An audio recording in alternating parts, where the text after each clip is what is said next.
Hello guys, welcome back to another video.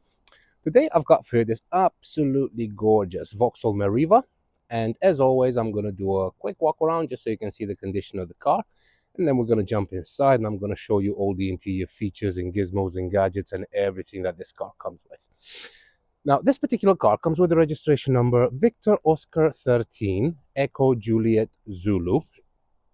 It is a Vauxhall Meriva SE Turbo. It's got a 1.4-liter petrol engine and it puts out 118 brake horsepower. It was first registered on the 16th of March 2013 and it has a valid MOT until the 26th of January 2026. So I've just had it MOT'd and yeah, pretty much comes with a whole year's MOT. Tax is only £190 per year, which is not bad at all considering the age, the size of the car and everything. So 190 is not bad at all. Insurance group is 14E, so it's quite low on the insurance bracket, which basically means it's not going to break the bank to insure this thing. But then again, it's not really a sports car, is it? It's more of a family car, so I wouldn't expect it to be very high on insurance. And I'm pretty sure that this thing is not very desirable in the ranks of car thieves out there. So yeah, you're more than likely safe with this one. Fuel economy, it's not bad either. So you're looking at 36 mpg around town, 58 mpg on a motorway run with a combined fuel economy of 47. Now, one thing I do want to mention about mpg, because I've had people commenting on other videos saying that they've got the exact same car and it's not getting the figures that I'm quoting. Now, we all know that manufacturers love to overestimate the fuel consumption on their cars. It's a normal thing. Every manufacturer does that because when they do these fuel economy figures, they're done in labs under very strict conditions, and they are done on some sort of a treadmill where the car doesn't have any wind, doesn't have any other factors like potholes and anything like that. So it's basically the car is stationary. They've got a treadmill that keeps the car running over a certain distance, and that's how they get these fuel economy figures. Now, if I say this car has a combined cycle of 47 mpg, you're probably going to struggle to get 47 mpg. Okay, I want to be as honest as I can because I've already said this to other people in the comments as well. Now, you might struggle to get 47 mpg, so it's a very optimistic figure, but you can definitely get around the 40 mpg mark on a combined cycle. So yeah, take all these figures with a pinch of salt because I'm quoting the manufacturer's figures here. I'm not just saying random figures just to make the car seem more economical than it is. But obviously, you have to take into account all the other elements that surround the car, like weight inside the car, wind resistance, tire tread, road surface, and everything. So all these things, they're not being taken into account when the cars are being tested. So yeah, I just wanted to get that out. I'll probably mention it in other future videos as well because I want people to know exactly what to expect. So if I say a car does 80 miles to the gallon, that's not me driving that car for a whole week reaching that figure. That's just me quoting manufacturer claims, and that way at least I don't get in trouble. So if somebody said, you said this car does 40 miles to the gallon, I can only do 30, what's the problem? And I said, look, I'm sorry, but I'm only quoting the figures that you would have seen on the manufacturer's website if you would have bought the car. So you can't really argue with me. You can take it to the manufacturer. Anyway, let's carry on. Now, as always, what I'm going to do is if I see any imperfections or anything like that, then obviously I'll mention it. A couple of other things I did want to mention as well is that in terms of performance, so you've got a top speed of 117 miles per hour. It's got 2 previous owners, so 3 owners in total. It's got a full service history. I think 90% of it was done at Vauxhall. I've just had it serviced as well, and like I said, it's just been MOT'd. But let's have a quick look inside because it looks like it's a brand new car. If you drive it, trust me, the way the car drives with how many miles it says on the odometer has nothing to do with one or the other. I mean, don't get me wrong, it's not very high mileage either. It's not like 200,000 miles, but um, it drives a lot better than what you would expect it to do at this kind of mileage. So it's been very well looked after. Anyway, starting with the passenger door, you've got very nice soft touch plastics in pretty much places that you touch. So at the top here, over here, so that's all nice. The seats are in very, very, very good condition. As you can see, there's no tears or rips or anything like that. I do like this pattern that they've used as well. That's just my microphone. I'm just going to show you that it's not covering a big patch or a hole or something. Down here you've got your owner's manual and locking wheel nut as well. And having a look at the rear, now this is the cool thing I like the Meriva. So if you ever wanted to buy a Rolls Royce, so if your heart sells Rolls Royce but your wallet says Meriva, then this is probably the closest you'd get to one of those suicide style doors in a Rolls Royce as well. I think it's a very, very cool idea. I mean, obviously the Rolls Royce is more of a luxury thing. This is more of a practical thing because it's so easy to get in and out of it if the door is like this, because you've got this handle here as well, which makes it perfect for kids, for elderly people. It's perfect if you have a child seat here because it does have isofix points as well. It's honestly, it's so much easier to get a child in and out of the car if the door opens like that, because you literally, let me just close this door. So imagine the doors like this, you have the kid, you go straight in and you put him straight there. Whilst if the door was like this, for example, right, open that way, you have to go around and then try to squeeze in here and get the kid in the child seat. This thing, this way, much easier. And it's the same thing goes for elderly people as well, because with that handle there, it's much easier to jump in and out of the car. No issues at all. And another thing I like, I'm just going to show you now, is how the doors actually open at a 90-degree angle. You can see, so this it's very well designed, so it makes it so easy to get in and out of this thing. It's unbelievable. I did want to show you the alloys as well. They are in good condition. They do have a few little scuffs here and there, but I mean, it is to be expected of a car of this age and mileage. And then same again here. You can see this one is much better. You do have front and rear parking sensors. I haven't shown you the front, but it does have front parking sensors as well.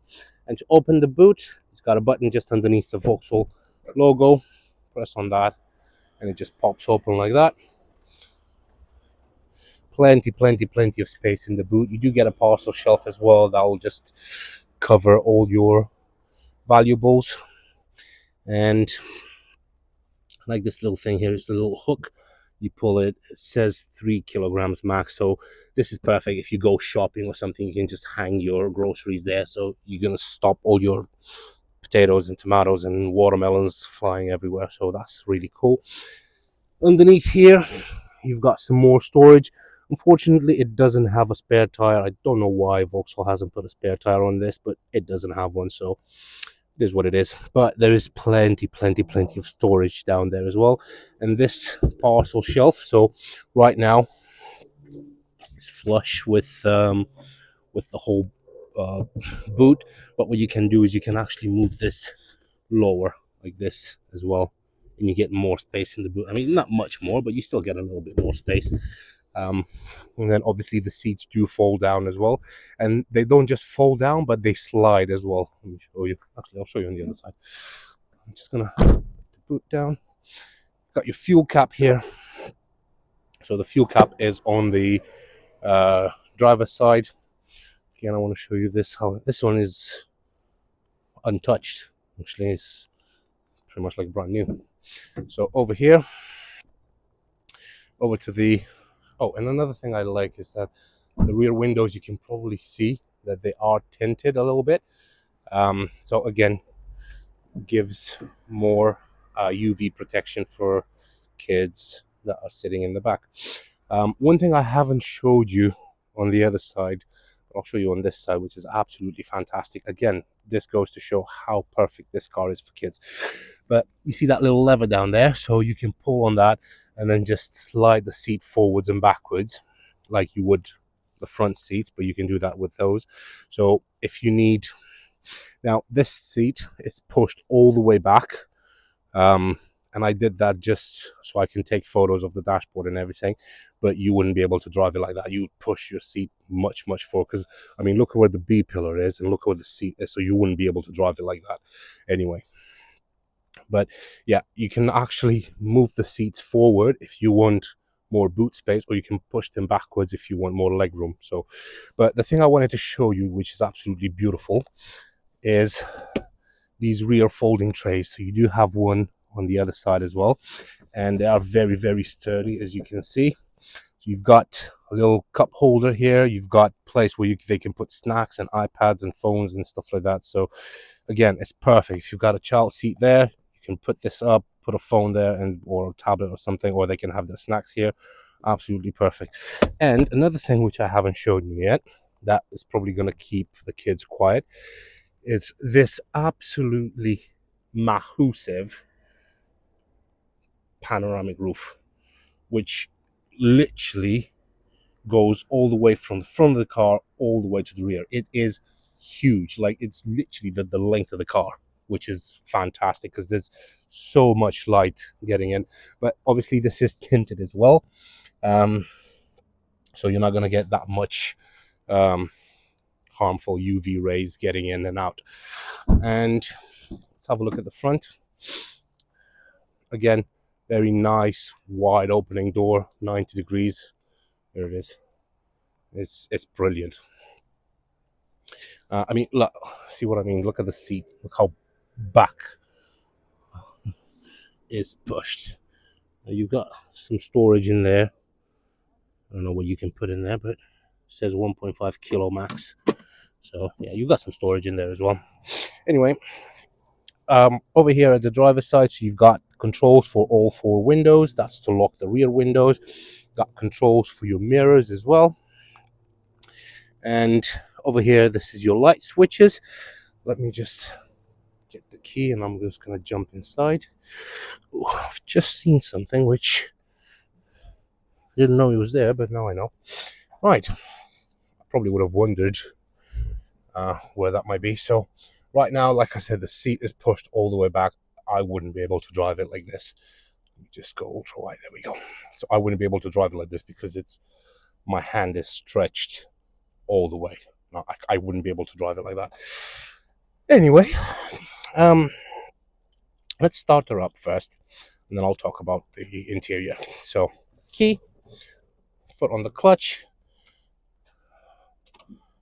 All the lights come on as they should, and the car starts straight away. Now you're gonna see those indicators. They do that little dance, and I need to go and put some fuel in it. It's got fuel for 39 miles left. I need to go and put some fuel in it, which I will do in a second. Right, let's just turn the music off. Oh yeah, I do love the fact it's on BBC Three Classical. That's how I bought it, actually. It was on that radio station, and I was like, yeah, somebody definitely took care of this thing, if they're listening to classic. Anyway, steering wheel, nice and chunky, leather wrapped, which is perfect. You've got a multifunction steering wheel as well. So over on the left, you've got your cruise control. So you can press on that and you've got that little light showing up on there. So you do have cruise control on this, which is perfect. And then over here, over to this side, you've got your volume up and down. This is to search for different radio stations, and this is for your Bluetooth to answer and reject the phone call. Over here, you've got your menu. So you can press on that and it goes through different menus, and you can rotate this up and down and it gives you different information in there as well. Over here you've got your wiper stalks. which obviously work absolutely fine. And then in there, you've got your dashboard. So starting from the left, you've got your rev counter over here, you've got your water temperature, your fuel gauge, and then your speedometer over on the left, on the right, sorry.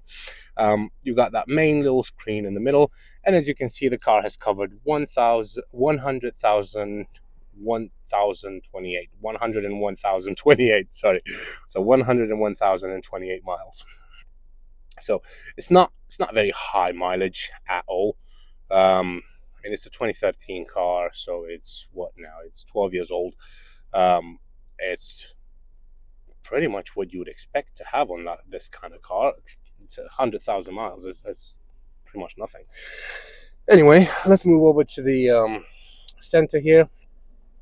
So that's your main screen for the radio. So you got AM and FM. There's no DAB on this one, I'm afraid. So yeah. Down here you've got your air vents, and you've got a button here to lock and unlock the doors, and then this is your hazard, and then over here you've got your airbags. Down here you've got your radio, and as you can see, you've got at the top there, you've got your traction control, radio band, CD, auxiliary phone. The small one here is for your volume. That one is to tune different radio stations.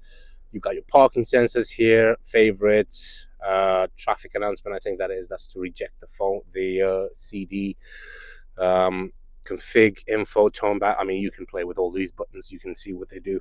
And then down here, you've got your climate control.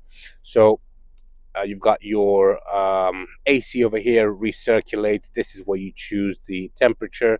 This is where you want where you select where you want the air to come out from. So this is up to the window, straight to your face, and then this one is down at your feet. This is the fan speed level, so it's got 5 speeds. And then you've got your front window defrost, rear window defrost as well. Over here, you've got your 5-speed manual gearbox, which works absolutely fine. Just going to put my foot on the clutch. So first, second, third, fourth, fifth, and then reverses. You've got a button here, up, left, and back, just like that. Over here, you've got your electronic handbrake. And then down here, you've got a cup holder, some more storage. This actually moves from one side to the other. I never understood the point of that, but anyway. And then down here, I don't know if you're going to be able to see it. Oops, sorry. There it is. So you got your 12-volt socket over here. There it is. And I believe over on that side, you've got your USB and your auxiliary port. But yeah, they've hidden it a little bit, which is not ideal, but hey. Over here, you've got your armrest, which opens up just like that. And then you've got some more storage inside there, but these are removable. So you see this little thing here, so you can pull on this, and this whole armrest just comes off, so you can take it off, and then this can slide backwards and forwards. So if you don't want the armrest, you can take it off, and you've got more room in there. But I mean, I would always keep that armrest here because it's just more comfortable to have an armrest. I said I'm gonna start doing something which I haven't done before in any cars, because I've actually had this issue with a car that I've recently sold, and it wasn't anything major, but it was basically the windows. So one thing I never did in my videos is I never tried the windows. So what I'm going to do is I'm just going to try all the windows to make sure that they all work. So this one works fine. That one works fine. That one works fine, and then the one behind me works fine. Right. So yeah, I haven't tried the windows in other cars that I've sold, so I wanted to try them to make sure that they work fine. At the top here, right. Let me just turn these parking sensors off because I'm parked very close to the building behind me, and it just keeps picking it up. Right, so over here you've got your rear view mirror, and at the top here you've got your interior lights, which turn off, but obviously they do work absolutely fine. And for the panoramic roof, you have a little button here which you can press and it closes. It takes about 3 to 5 working days until it closes altogether, but you can actually have it closed if you want to. I personally would never probably keep it closed because there's no point. You keep that button pressed and then it's just going to go back as it should. Anyway, I think that's pretty much it. There's not much else I can tell you. Um, it drives absolutely beautiful. Like, it genuinely drives beautiful. I've left that thing here. I completely forgot it. Just take that off. Hopefully I can take it off.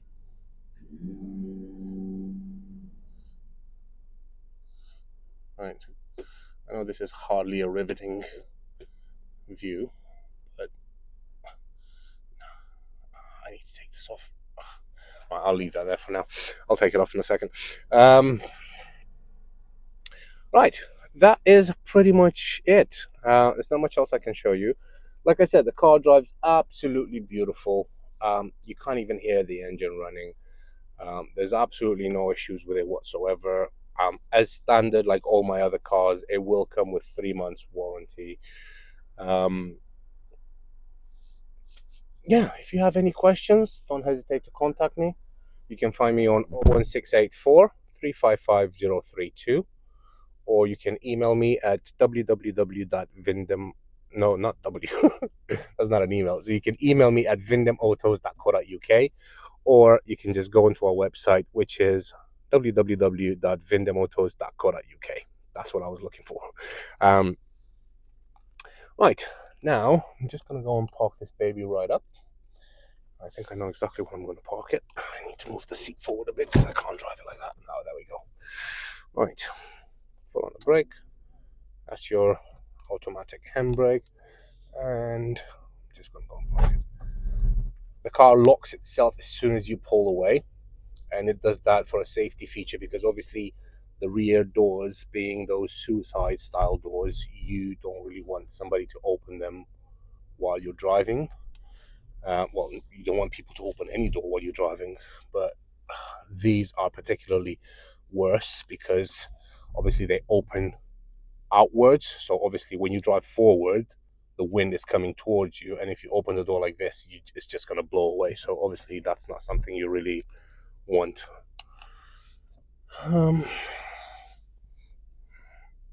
Now I've pressed that button to turn off the parking sensors or on. Right, I think I've turned them off. Let me just press it again. So right now I want you to hear parking sensors.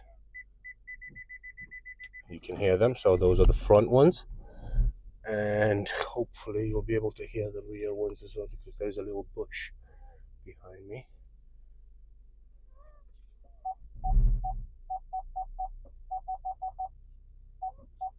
You can probably hear that as well. Cool.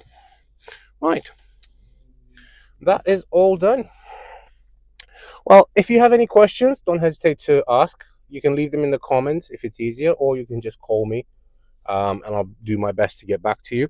Like I said, the car has pretty much a full service history. It's just been serviced, has 12 months MOT. It's got 2 previous owners, comes with 3 months warranty, and it's absolutely lovely. And it's pretty well spec'd as well. I mean, you've got this massive panoramic roof. You've got those folding trays in the back. You've got sliding rear seats. You've got an electronic handbrake. You've got parking sensors front and rear. You've got cruise control. Literally everything. It's a perfect little family car. Anyway, thank you very much for your time. And thank you for sticking all the way to the end. It's been a riveting 25 minutes for you, I bet. But yeah, I'll leave it here and I will see you in the next one. Thank you very much. Take care and all the best. Bye-bye.